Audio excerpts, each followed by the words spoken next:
your real life, is already something complete and perfect. Yet the people say, but we don't have proof. We don't really experience it. I say, you experience it, but you're not aware you experience it. And you listen only mostly to the mind. We listen so much to our mind. We've been educated and conditioned to listen to mind. And also to believe we are this, which is fine. We need this.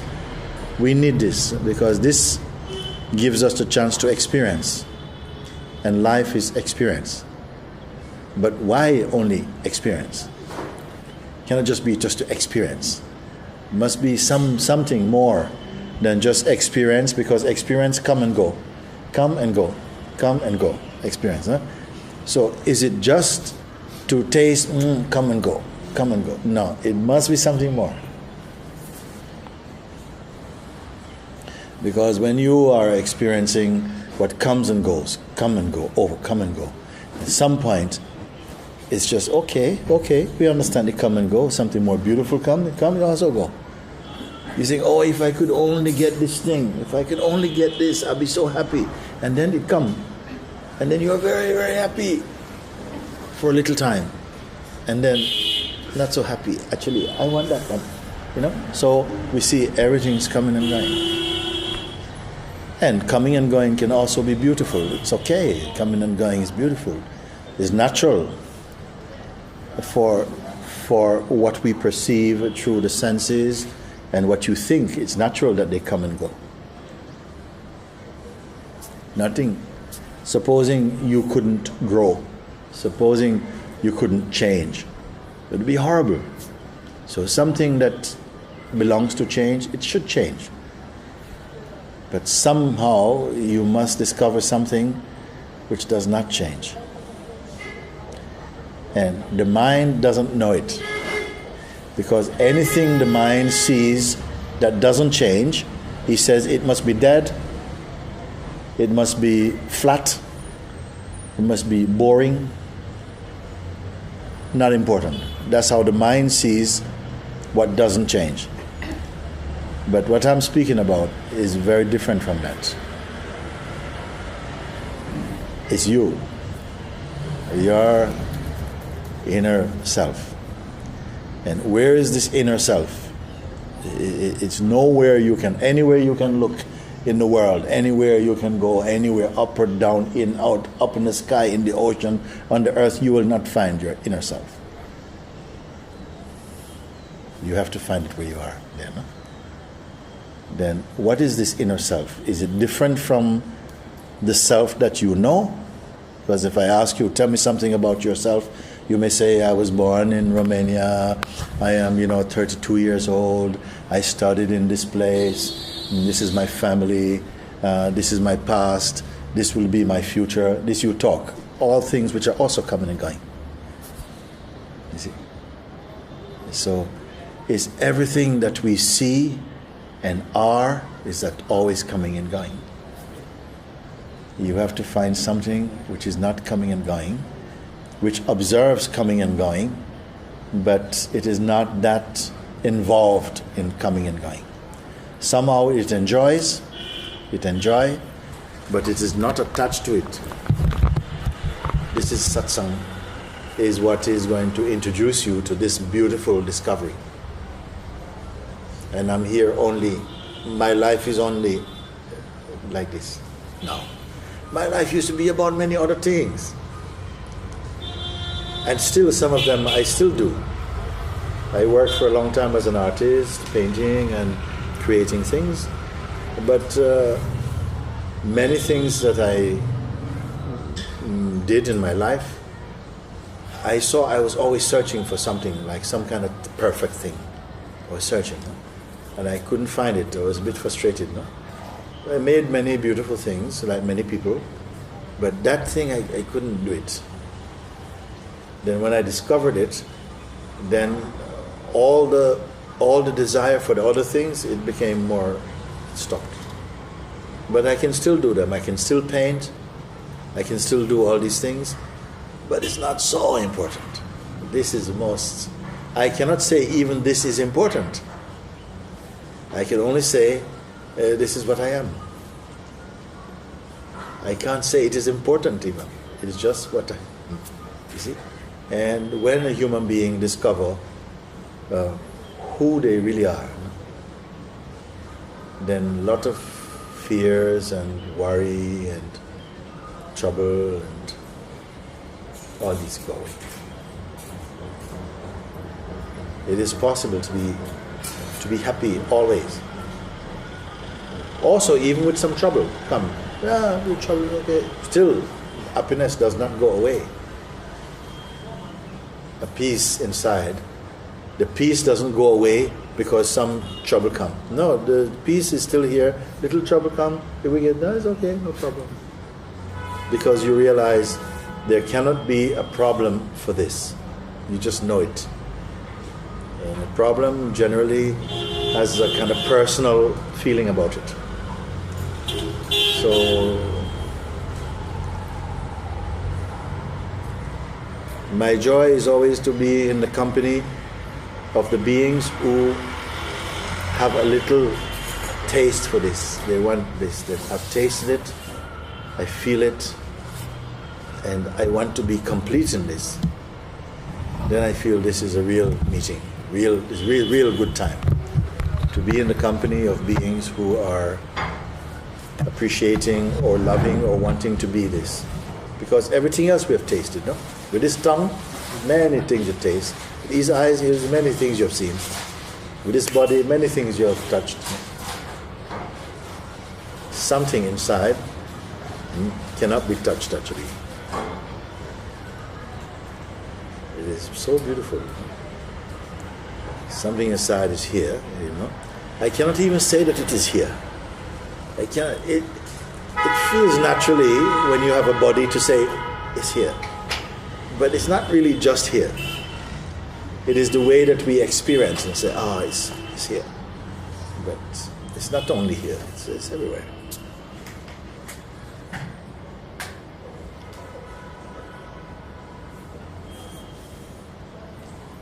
Inside must come the desire to discover it. Otherwise, we continue enjoying, living as we do. It's okay also. No problem. If you never realize the self, it's no problem. There's no problem for existence.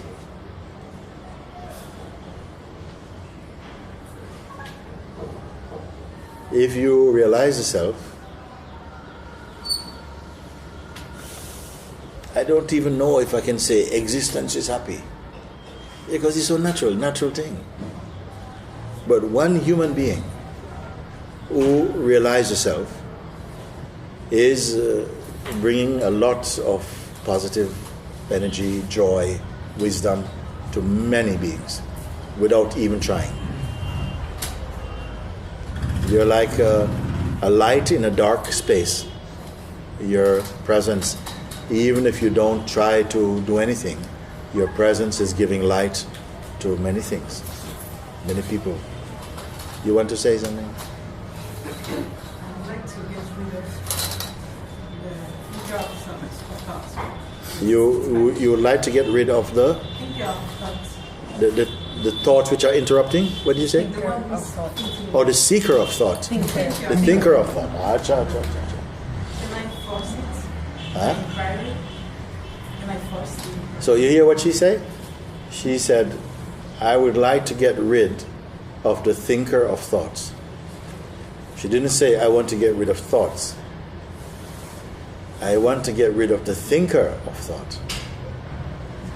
Understand? You understand this question or not? I don't just want to get rid of the thoughts, because the thoughts by themselves is not a problem. Thought by itself is not a problem. It's only when you believe in the thought or you identify, then the thought gets activated and it becomes thinking. Who is doing this thing? So, if we are sitting here and somebody's reading a few words, maybe the same words we both of us hear, But one of us, one person is very strongly affected by what they hear, and the other one no. So, two people are sitting on the chair. Thank you. Somebody is reading one poetry. Somebody's reading a few words of poetry. And this one sitting here is, oh, please stop, oh. No? The other one, nothing. One is very affected by the words, the other one, nothing. So you see that there's no power in the words. Because if there was power in the words, both people would be affected by the same thing. You see? So the power is in the mind. The person is saying, like, oh, this is so strong, it's too strong. The other one, what is strong? Nothing is strong. Same words. Two people. One is feeling, no, please stop. It's too intense. It's too intense for me. The other one, hey, what's the problem? No problem. And everything in the world of thinking is like that. No thought has power by itself. The power is in the mind of the thinker of it. And who is this thinker? Who is the thinker of it? Can it be caught? Naturally you say, well, it's me. I am troubled by the thought. Here we say, it's not enough. You must identify exactly when you say I am so disturbed by this thought. Okay? Then you realize that this I which is disturbed by the thought can also change. The I also can be, after we talk a little bit, the same I is saying, no, I'm not disturbed anymore by this thought. So both the thought has no power in it, and the one who is disturbed by the thought is not true. He can change also. You follow what I'm speaking or not? But if you get it, then a lot of things disappear for you. A lot of trouble gone. Because we are thinking that thoughts have power. You see? And also, many thoughts that come from your family tradition like this, you give power because you grew up with it. So you don't question it, and so you accept this is true. So this thought colors your consciousness, and because you think this is what I am. And then you can live all of your life believing this is who I am, and it is okay. It produces a certain kind of life. It's okay. But in the life, there are some beings who we say they are awakened, they are liberated, they are self-realized, they are Buddhas or something like that. Okay? They are not different from you. What is so different about them? They realize who they truly are. And when they realize who they truly are, not just mentally, not intellectually, but completely. When they realize who they are who they are. And other beings who have a love for what is true are attracted to them. Not because they read in the newspaper, oh, this one is attractive. No. Maybe you are just doing your shopping and you meet someone and you feel something. Say, oh my God, why I feel this way with this? I don't know this. Who is this person? You're going to ask, who is this man? Who is it? Who is this woman? Who is this woman? They say, this woman, she's a awake being. So that's why something happened. So it's not propaganda. It's something in you is responding to some power inside this being. So this is the power of an awakened being. Just their awareness is touching something inside you, and whoa. Huh? Then, as soon as this happened, you realize something that maybe you're reading books for 20 years. But this is more powerful than 100 books. Because it is inside. Whoa. Inside, what is this? What is this? Maybe you feel, oh my God, my God, my God, my God. Like, the life is so big. The life is so big. But not just the life is so big. Your being is so big. That is the power of one who is more awake. Is that you are touched and they inspire your being to open up its wings inside you, you know? Not to live like this, but something, whoa. So you experience, you don't just believe, you actually experience. And that is called awakening to presence. I call like that. Meaning that you have always been present. But now you experience it consciously. And you feel that there is somehow, it's like your life has just been turned on and turned up. And you feel alive in such a way. Not only, it's not just a feeling also. Not just feeling. Your mind doesn't feel confused anymore. Okay, sometimes some thoughts come and a little bit, but quickly you're able to, no. Just don't bother with that. Before, you'll be spending a lot of time with the thoughts. But now something knows, no, it's not worth it. It's not worth it, leave it. And your mind stays clear, like space. Also, you're not thinking your life. Oh, what I want to do in the next 1 month, in the next week. No, something just knows, no, I don't have to think my life. I am life. A river does not know how to flow. It just flows.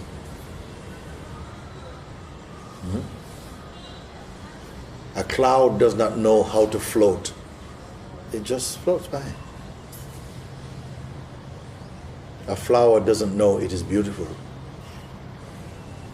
It doesn't know, I smell like lavender. It doesn't know anything. Something in you is all of this and more than this.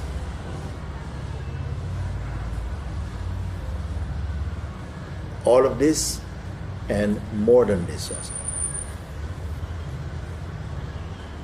I want to tell you a story before I go. Huh? Put some sugar for me. Yeah, there was one story I'm remembering now.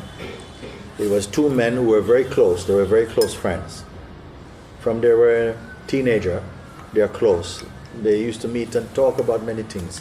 They loved each other very much. One of them was married. Now he's a big man. He's married, and they have a son. And but still, he continues to meet his friend. They used to go and sit under the tree, you know, and they would talk and just enjoy. He enjoyed the company of his friend more than his wife. He goes, they always sit together, they talk, and they have a very good time. No? Anyway, let's call one Mr. A and one Mr. B, okay? To keep it simple, because the names are not so important. So, Mr. B is married, Mr. A is single, but they still meet and they talk, you know, like this. So, Mr. B, who is married, he said to his friend, you know, my family left me a lot of money, but my wife is very greedy. And if I make her aware of this money, she's going to waste it. She's going to buy jewelry and she's going to want to walk and do all these things. And I don't want her to spoil my son. So we just continue like normal people. We have like everybody we eat. But I'm putting this money under the house. You see? I dig a hole, I put the money in a box. And I'm telling you, you're my closest friend and I trust you. The money is under the house. Exactly, I show you, okay? If anything ever happens, then I leave it with you, with your judgment, okay? He says, okay, thank you, that's good. So they continue to meet and they talk and they laugh and they cry together and all of this. But then life took Mr. A away and he had to travel. You see, traveling for 3 years abroad. And he traveled. At first they were writing to each other. The two friends were writing to each other. But after a while, life, like this, they stopped writing. After 6 months, no writing. They continue living, But 2 years later, Mr. B passed away. He died. His friend doesn't know. So now it's time for the friend. His contract is finished and everything. He's coming home now. He's looking forward to see his friend. I miss my friend A, B. I miss my friend B. So he comes home and he gets off at the bus in the center of his town, and he's walking with his bags and he sees the wife of his friend on the street begging. Arms, please help me, some food. And the son also is there. Help me like this. So, oh my God. So he goes to her and he says, hello, Amma. She says, Amma, you remember me? She said, yes. You're a good friend of my husband. He said, Amma, what are you doing here? What are you doing? She says, why? What happened? Why you asked me? She said, no, what are you doing here? Why are you begging on the street? She says, oh, don't you know? My husband died 1 year ago now. We have no money, we have nothing, we have to beg on the street. He says, oh, Amma, I have good news for you. I have good news for you. She says, what news? What news? He said, I have good news for you. Suddenly she started to feel better, yes, your husband, my best friend, he told me he has money, but he didn't want to spoil you because he said you're greedy. Okay? But he put this money in a certain place. And he told me where it is. You see? Please, come with me now. Come with me now. So immediately on hearing even the news, she brightened up and she said, because he's a trusted friend.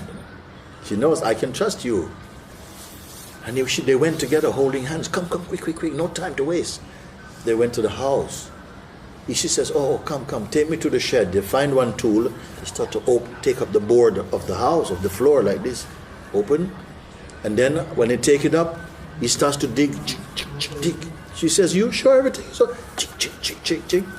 Down. And suddenly, doom. He start to dig. And there's a box there. And he takes the box out. And because even he never saw the box. He opened the box and it is full of gold. Full of gold. He said, look, Amma, you never have to work again. You never have to beg again. You see, you never. She's so happy, she's singing. Oh, thank you. No? Now, the point of the story, this money was always under the house. No? But was she rich? This money belonged to her and now to her son also. It was there. But was she rich? No. This is what it means. This treasure is in everybody. But if you don't know about it, if you've not discovered it, you are not awake. This beautiful light and life is in you. But if you don't know about it, then you could be just an ignorant person. Same way. This is what the masters share with everyone. Because they realize it. They didn't just hear about it. They went and dig. They find it. And they say, wait, this treasure is in everybody. The same thing they're telling. But some people, they tell, listen, this treasure is in you. They go away. You don't know what you're talking about. What treasure? So then you don't discover. This is satsang. Satsang is not telling you about it. You know, when he told her, first he told her, Amma, why are you begging? I've got good news for you. From he said even, I've got good news for you, she became upright. Why? Because she trusted him. First she trusted him. Because she knows this is a good friend. He's a friend of my husband. He's not a joker. He's not a prank. And so she trusted him. Next, he didn't say, go and dig it. He says, come with me. Come with me together. So he didn't send her to go and do it. He says, no, come with me. A true one will tell you, look with me now. Not go home and do all this thing. No, do it now. Do it. You see? And then when they do, then he finds, this thing, look, it's here, like I told you. And then what happened? Thank you. Because by herself, she would never find it. By herself, she would never find it. It takes someone who knows already, who has discovered, to then point to you, this treasure you have also. You're living like you're a poor person, but this wealth is in you, and you are begging.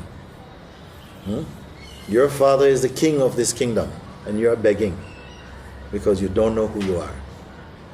This is the core message of satsang. I have no joy to tell you, in another 2 years, if you practice, you will get to the next level. No, I said, what level? I don't know. Suppose someone told you, listen, your great uncle died and left you 5 million euro, and you're broke, you have no money. You say, oh, really? I say, yes, but one trouble, you can't have it for another 5 years. It's a horrible thing. What is a horrible thing? So if you are told you have this richness, you have to find it today, no? You're not going to say, listen, okay, I'm going to chai shop today and, meet me on Wednesday. No, you want to go today. You want to find it. It's the same way like this. And this is what makes the satsang totally alive. Because it is not a promise. It is a pointing. And it's only for those whose minds are open to that. Because I am not going to show you me. I am going to show, first you see me, and I'm going to help you to show you. Yeah? I'm happy to see me. Yes. Who we have been brought up to believe we are is not complete. It is only the description of an aspect of our expression. You see? Who we have been educated and conditioned to believe we are is not the full picture. Everything we have been told about ourselves belongs to time. So one day in time it will be gone. And this is why a human being inside is a bit traumatized. What is traumatized? What it means? It means that you can enjoy everything, but one day it's all gone, including you. Pum, finito. Thank you.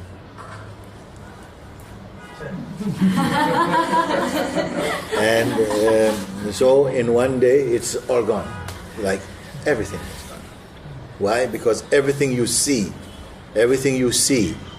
it's like time says, all that you see, all that you know belongs to me. The time is like that. All that you experience, all you imagine, all that you see, all that you taste, all that you know, including yourself, belong to me. And one day it will be gone. The time is saying that. So if the human being doesn't know more than time, then he is already afraid. Because he feels one day I'll be gone. So I'll do everything I can to get everything now, because after it's finished, end of story. But the one who is awake tells you, that is only the top of the iceberg, okay? That is only, it is true, the body belongs to time somehow. It's a time body. It has a beginning, it will also have an end. Your mentality and your personality also is changing, coming and going. Okay? But that which is aware of the change and is not identified with the change, that one, find out this one. The body is changing and will go one day. Because it came, it will go. The mind, your thinking, even as you're alive, you see, your thinking is changing. How you believe and who you believe you are is always changing. And sometimes you're happy that it's changing. So that cannot be the ultimate state, because it's always changing. Whatever is aware of the body's change and the mind's change, but it itself is not identified or attached to those changes, this one is free.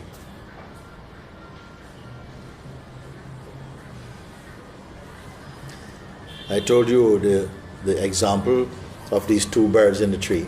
You see, I tell it over again because it's a good example. One bird is in the tree making things, making a nest, making a life. The other bird is above. The other bird, thank you. The other bird is on another branch just above. And this bird is only looking. This bird is only looking. He's not making any nest. He's just looking. And I say, these two birds represent aspects within ourselves.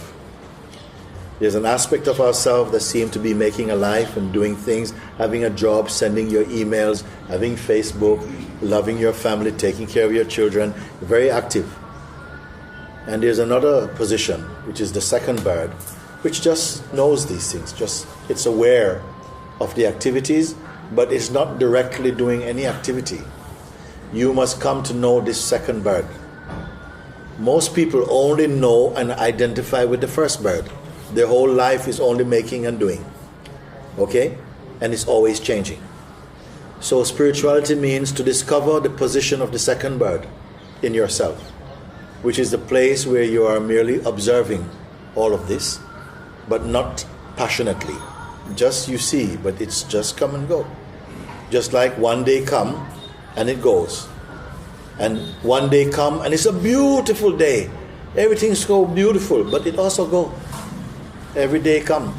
Suppose you're having a beautiful Sunday. Can you keep it for a bit longer, more than 24 hours? No, it will also go because Monday come or whatever. Everything is coming and going.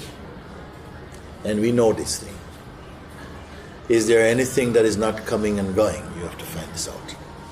That which is aware of the comings and goings, but itself is not attached to them. It's not identified with them. Can you be aware of this? If you're aware of this, keep being aware of it. Keep looking at it. Keep looking from this place, which looks at the activity of your life, but itself is not doing anything. Keep looking and looking and looking, and what's going to happen? You start to fall in love with that place, because it becomes so happy. You feel so happy, so alive. Some wisdom is coming. Joy is coming. Peace is coming. Space is coming. Attachments are going. Depression is going. Worry is going. Fear is going. But you are not going. You start to discover this. This is the beginning of real self-discovery. Just you begin to observe. Just keep observe. But don't identify. You find out, but wait a minute, I don't have to identify. I can look without identifying. I am drinking this coffee. I can enjoy the coffee. I don't have to identify as a coffee drinker. Just drinking coffee. If you ask me, who are you? I don't say I'm a coffee drinker. No, I just drink coffee. Not a coffee drinker. You see? So without identity, all your functions can continue to happen. You don't have to identify. And when you don't identify, you naturally begin to experience a spaciousness inside yourself. And gradually, this power stays. Because normally when you identify, this power goes out through your identity. When you identify with something, you give power to it. You give power to this. You give power to that. You give power to this. Somebody come, hello, you give power to that. Somebody goes, yeah, no, you give power to this. And then you're drained. And when you're drained, you have to sleep more. Because experiencing uses energy. And when you are experiencing personally, you use a lot of energy. Because it takes a lot of energy to be a person. It takes no energy to be your true self. If you are experiencing personally your life, then you're always tired. You're always tired. You're not married. You don't have anything happening, but you're always tired. You don't have anything to look after. You don't even have to look after a goldfish, but you're always tired. It's tired. Why? Because you use your mind too much, always thinking, what I want to do. And then you sleep 14, 15 hours a day. Because your body needs that time to recover from too much imagination, too much thinking. The one who is not thinking like this, who doesn't develop identity, does not need so much sleep. When they wake up, bing, they're up. Not trouble, not tired. So all these things I'm telling you is already what is happening in your life in the true way, but still we're not aware of it. You see? So when I speak with you like this, I speak almost like there's a seed that is put in your heart. And this seed will open and will begin to grow something. More understanding. If you take care of this seed, meaning that you welcome it. You say, yes, yes. I want to have a life which is just natural life. I want to be happy. I want to be peaceful. I want to know the truth of who or what I am. Then this seed is happy with you. This is a happy place for this seed to open. But if you say, no, I don't like this, I don't agree, then you suffocate the energy of this seed in you. It's a very simple thing. Very simple thing. And you know what is also beautiful about this is that this is not just for your mind. I'm not speaking to your mind. I'm speaking in your heart. You know? Your heart knows my word. Your mind will argue, well, I don't agree. What about this? What about that? You see? So if you give it to your mind will go, yeah, well, it's nice, but, I don't know. It's like this. But if you just allow it to be heard, just allow the space for it. Nothing more. Just allow. Say, now you see as you go out and you move, some light feeling is there. I feel light. I feel very light. Yeah? And the people speak with you, still feel light. Yeah? You lose your phone.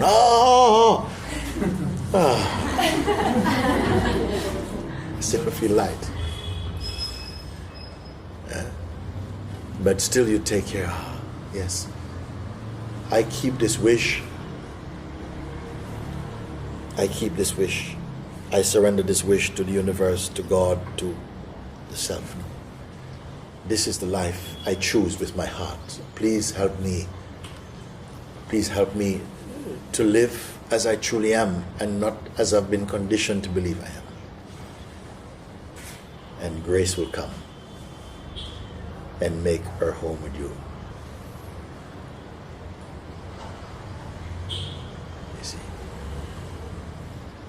Because no one's life is an accident. No life here is an accident. You are here by the will of the Supreme. Why? Because it enjoys to be you. He enjoys to be you, to experience in this body, and experience uniquely in this body. And I say, yes, I like to experience in this body. Huh? You see? Then sometimes I want to be confused in this body for a while. Yeah? Then nothing's working. Oh. And then one day to be unconfused. Whew. This feels really good. One day, one moment, either this moment, another year, another life, maybe, I don't know. This seed must flower. Yes. But yet I don't tell you wait for the seed to flower. Because this seed is the seed of beingness, the seed of wisdom. And also, when this seed flower, something is already here to watch it flower. Something is already here to say, it's coming. This one who is already here, this one is timeless. The one who is already here to watch this seed open its leaf and its flower to the sun. This one who witnessed this one is timeless. This one is eternal. This one is the Supreme. And you find this one inside your heart.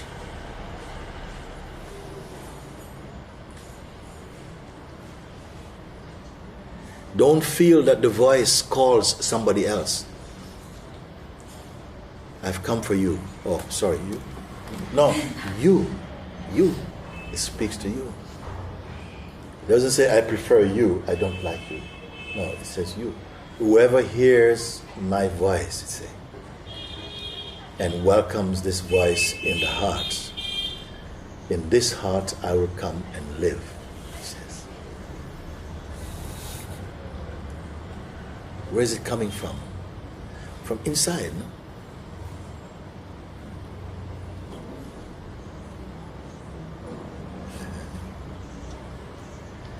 So before I go, let's just sit for a second and just don't think about anything. Just be here. Don't even think about what I said. Don't think about it. Just be here, and just feel your being. Don't think about it. Don't plan anything. Just be empty and.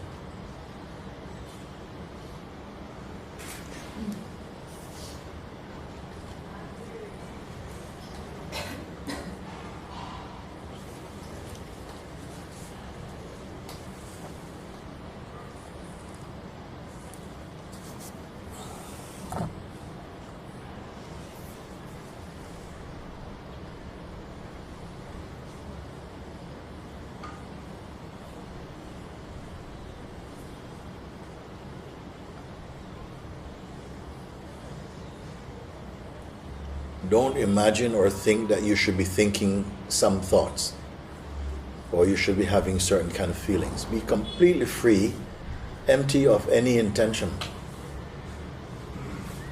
When you have no intention, there's no tension. Everything is just as it is. No pictures, no words, just you.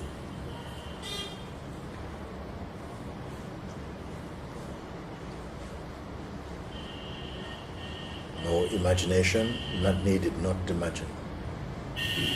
You are perfect as you are. You don't need imagination now.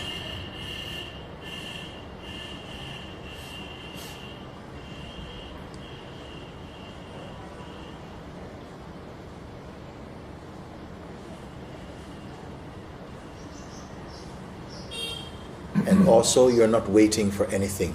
Don't wait. Don't wait for anything. Because waiting creates expectation. Nothing to expect. Just sit in your being.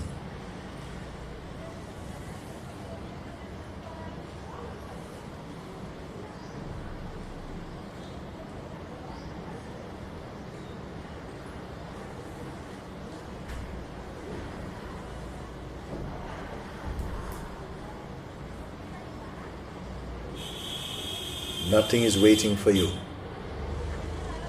So there's nowhere you need to be except right where you are. This is it.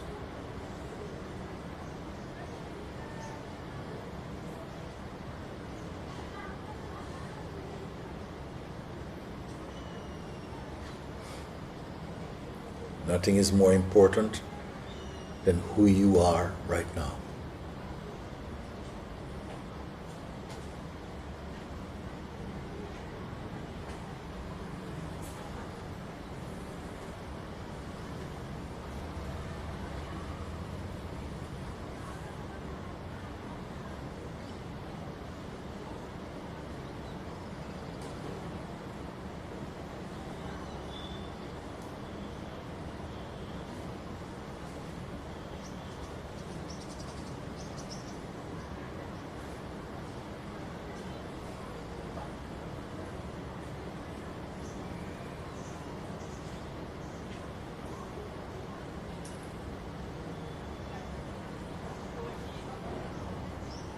There's nothing you have to create, nothing you need to imagine.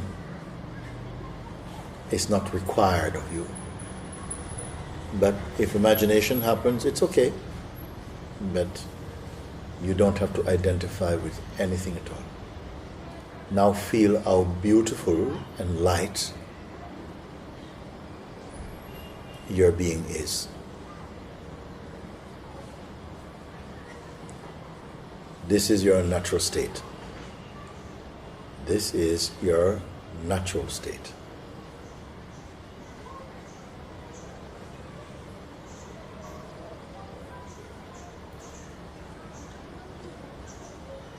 And now, if something should happen, you're speaking with someone and there's a bit of argument, don't fight with that. It's okay. An argument can happen. It does not remove your natural state. It just happens in your natural state. Don't believe any thought that says, oh, now you've lost yourself. That's just a thought.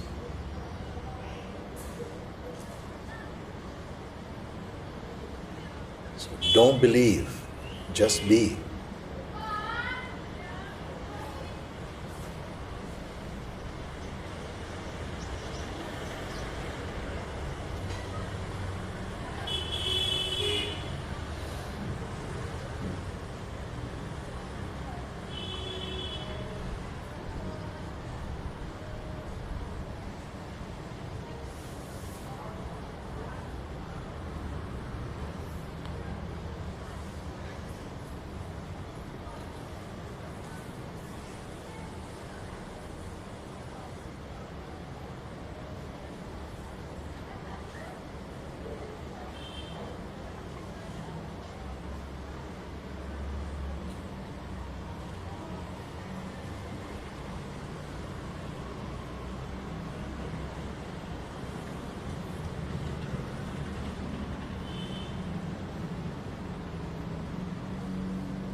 Now, I would like to have your attention just for a moment now.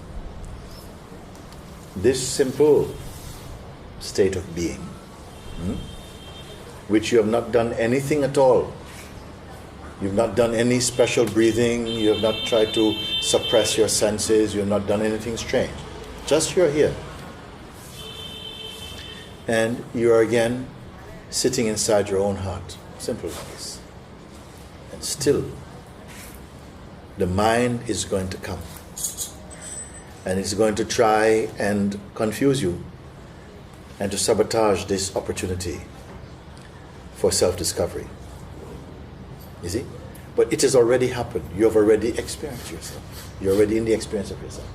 But almost always, some mind force will come and go, yeah, but you know, you got to live, and how are you going to live, and how are you going to do this, and I can't afford to be like this all the time, and so on. And this is where a lot of people started to fall down. They start to believe the mind. Yes, yes. Why? Because you've always believed your mind. She's going to say, yeah, I mean, it's okay, it's nice as a little exercise, but it's not reality. What happens when you go back to reality? And I says, what reality you're talking about? You mean go back to unreality? Not reality. So, one thing that creates and gives and really distracts you from yourself is keeping believing how your mind works. Habit, just habit, and the reflex to keep going back to how you were thinking before. And to doubt, because many times in life you're not aware of it, but you're doubting a lot of things. You're doubting yourself. You're not opening up to life. Always suspicious, bit doubting, always thinking too much, imagining, projecting. So that is the habit.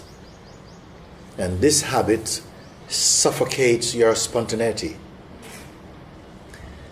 As you remember, recognize, observe, and experience your existence again, all these things go away again. And this is what seems to take time, because for a while you feel beautifully empty and so perfectly right in your life, and then the mind comes in with all of these, but how are you going to find a job, and how are you going to pay your bills, and what's going to happen if your boyfriend leaves you, and who's going to like you like this, and and then you start and then you go again with the mind, and again you're back into this mind state, and something is helping you. Grace is always with you, but sometimes you don't allow to trust in the grace. Because your life should have some trust.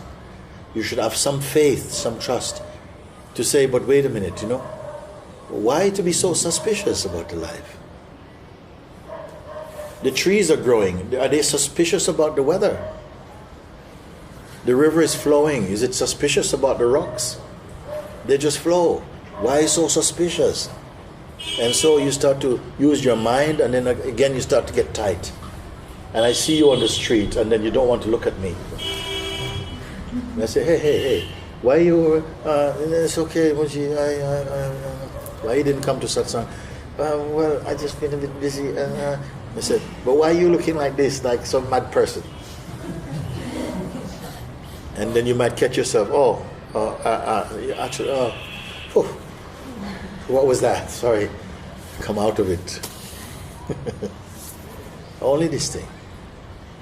To recognize and experience your true nature is not difficult. Where difficulty is experienced is somehow to be willing to open up or to let go of your attachments and your fear. Because the mind comes with fear, and then you start to believe and think, oh no, maybe it's not time to let go. And but as soon as grace kisses your heart, you begin to detox. It's like you're detoxing psychically, psychologically, emotionally, all stuff that has been trapped inside from young. It starts to come up, and you start to feel sick and tired, and your mind says, you see what happened now? Look what satsang is doing to you. Oh, I feel so sick. I said, instead of feeling, I'm detoxing, it's really good, for the first time, I'm getting rid of all this rubbish. Then the mind goes, you're going to look like this for the rest of your life. And you look in the mirror, oh no, I don't want to look like this. You believe you're mine. So it's good I tell you these things, because so many people, they have been somehow misunderstanding and reacting to the mind. And the mind, then, when you want to be free, your mind, you start to see that your mind is not kind. Your mind is not kind. Your mind is going to, the old habits are going to try, and some of the seem like they're trying to stop you. It's not your friend now. But he was never your friend. But now you begin to be a bit suspicious of him, then all the bad things are coming. But only for a while. Only for a while. If inside your heart you continue to choose what is true, and to trust and to say, yes, yes, but I trust what Mooji say. I feel it, and I've experienced already.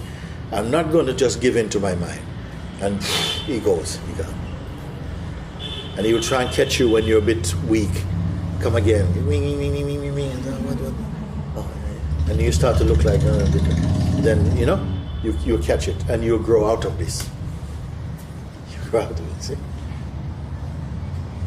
It is possible. You are here to win yourself back. Is that you're winning yourself back. What? From a lot of conditioning, a lot of delusion. No? And although you might be enjoying your life to some extent, your life is a lot more beautiful than your present enjoyment. It's much more rich, much more complete. You see? Don't let the mind give you a little bit now and again. He has you on rations. You take a little bit now. Thank you. No, your life is greater than your mind. Because you can be without your mind, but your mind cannot be without you. And you have to learn the difference. We are too confused. You are living like you are your mind. You are not your mind. You see? So I'm going to go now. But I just want to put my full heart, my full blessing to you, to say whatever it is, if your life, if you begin to recognize that you have a greater life than your mind is presenting to you, that there's a completeness inside you, but it has to be discovered. And that I turn my full face to you, my full blessing for you. That if you wish in your heart for freedom, that you come quickly to realize, to recognize to the fullness your true nature and be happy. And that your light also help to bring others to that light, even if you don't intend to do it. But just by you being who you are, people's lives will be enriched by your presence. You see? Because light is not selfish. It shines on everything. You see? But so just that you continue more speedily now to give big boost to your inner being. And that this thing which makes you keep doubting yourself and holding on to negative affirmations, that this becomes weak, and to give you some space to grow strong in the spirit, strong in the truth, full power, full peace, full life. You see, like that. So be it.